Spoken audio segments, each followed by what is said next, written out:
This is the Kazdoy Closet. I'm Kazdoy. That's my closet full of all the stuff that I love.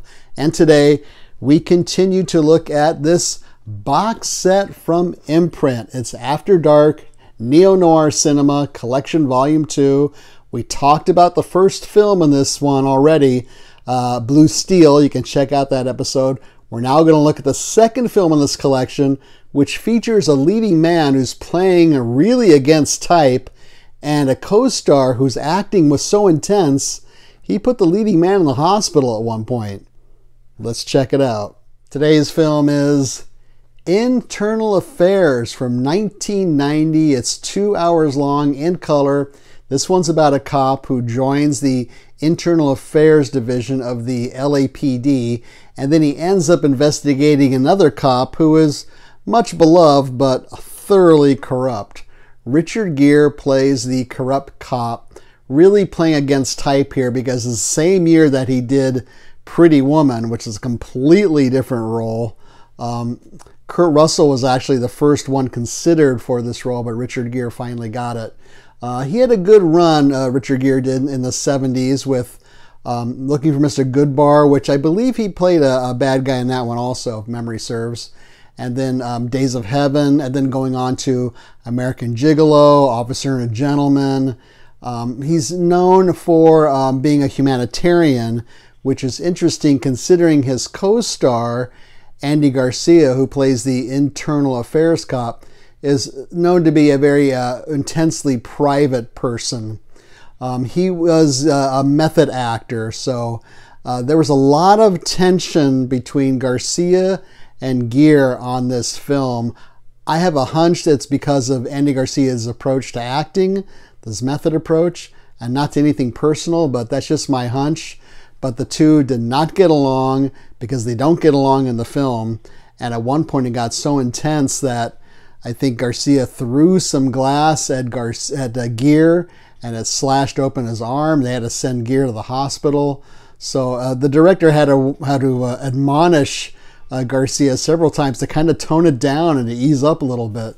But this is the same year that Garcia made The Untouchables, which was a big breakthrough for him. An even bigger breakthrough was he was in The Godfather 3, nominated Best Supporting Actor for that, and he beat out a couple of other contenders for that role, including Alec Baldwin and Charlie Sheen. Good supporting cast in this, including Laurie Metcalf and William Baldwin.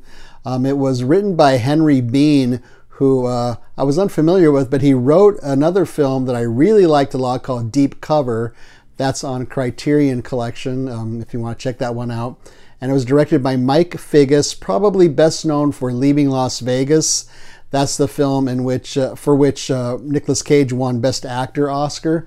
And Mike Figgis also was the co-composer for the soundtrack here, which is very good, actually.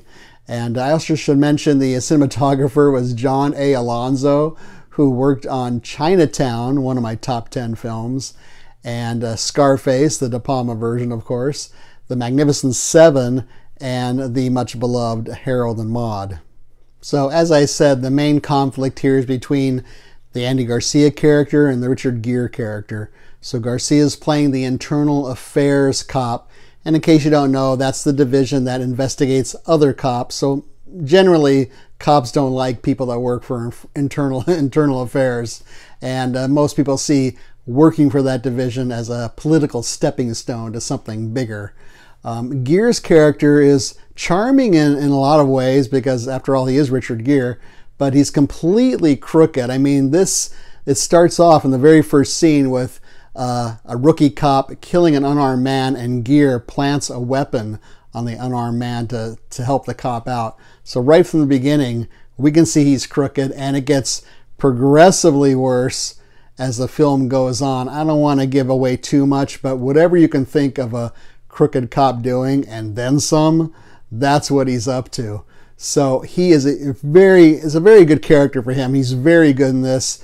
He's scary, he's manipulative, he's a cold-blooded, confrontational, completely amoral, just lies and cheats his way through the whole film. And he really gets into Garcia's head. And some people even said that Richard Gere is sort of a male fatale in this film.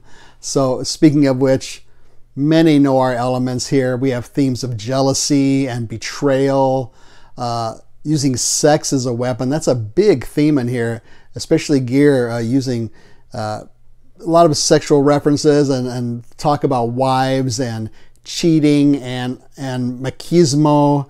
And I think that's where, I think the title is kind of a double meaning, internal affairs, having to do with relationships between men and women as well.